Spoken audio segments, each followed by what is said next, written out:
काश मेरा मायका भी मेरे ससुराल जैसा होता। माधुरी ऐसे परिवार में पली बड़ी थी जहां अनुशासित रहना अनिवार्य था।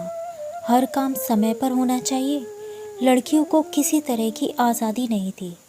जब माधुरी कॉलेज जाती तभी थोड़ा खुश रहती। उसके मम्मी पापा के सख्त व्यवहार के कारण उसके दोस्त भी उसके घर नहीं आते थे और माधुरी को तो किसी के घर सिर्फ किसी खास मौके पर ही जाने की परमिशन थी, वो भी अपने बड़े भाई के साथ। माधुरी के घर पर टीवी तक नहीं था।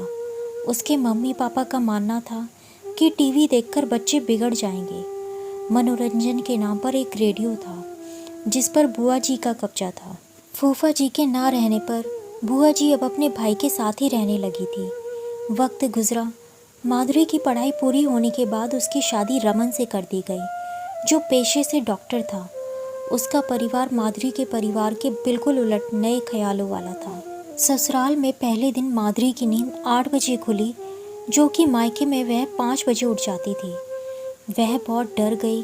ना जाने सास और रमन क्या सोचेंगे मेरे बारे में। इसी उधेड़-बुन में जल्दी जल्दी तैयार हो रही थी, तभी माधुरी की सास उसके कमरे में आई। मम्मी जी, मुझे माफ़ कर दीजिए, मैं इतना लेट कभी नहीं उठती। आज ना जाने कैसे मैं इतनी देर लेट उठी, मुझे कुछ समझ नहीं आ रहा है। माधुरी सफाई देते हुए बोली। अरे बेटा, इतनी सफाई देने की ज़रूरत नहीं।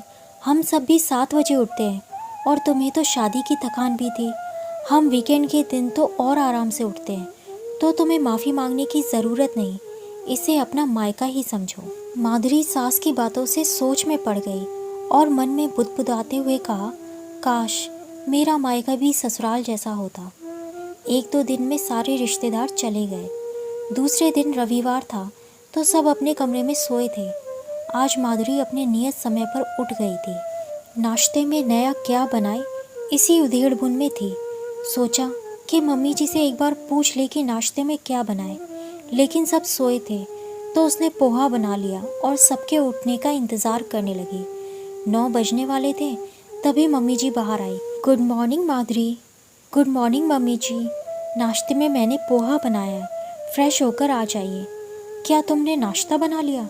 आज तो हम बाहर जाकर नाश्ता करते हैं। चलो कोई बात नहीं, तुम्हारा बनाया नाश्ता भी कर लेंगे और तुम्हें आज शाम जी हलवाई की दुकान का लजीज नाश्ता कराते हैं। लगता है आज भी तुम जल्दी उठ गई। कितनी बार कहा है बेटा, इसे अपना मायका समझो, ससुराल नहीं।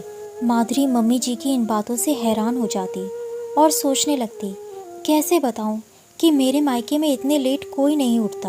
एक बार मैं लेट उठी तो बुआ जी ने कितना डांटा था, पर यहाँ तो कोई बंदिश ही नहीं है। धीरे धीरे माधुरी खुलकर जीना सीख गई। अब उसकी सारी हिचक चली गई। सास के रूप में ही माँ मिल गई थी उसे। मायका तो भूल ही गई थी। एक दिन उसके मायके से बुलावा आया। ना चाहते हुए भी माधुरी को जाना पड़ रहा था।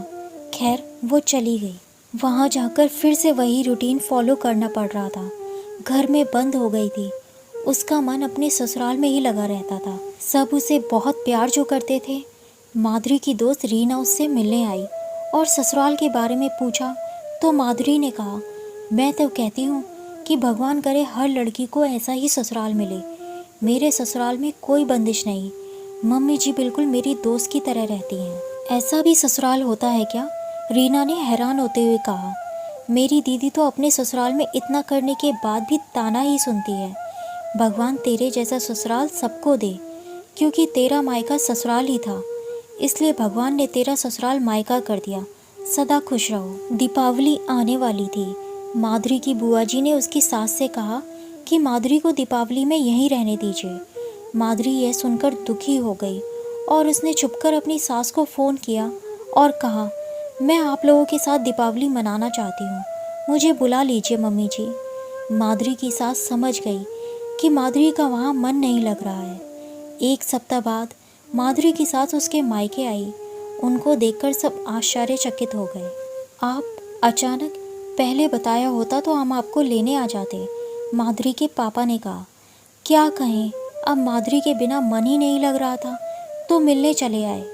माधुरी सबको देखकर खुशी से फूले न समाई, लेकिन अपनी खुशी छुपाए रखी। माधुरी सबके लिए चाय नाश्ता बनाने चली गई। दरअसल बात यह है भाई साहब, हम माधुरी को लेने आए हैं।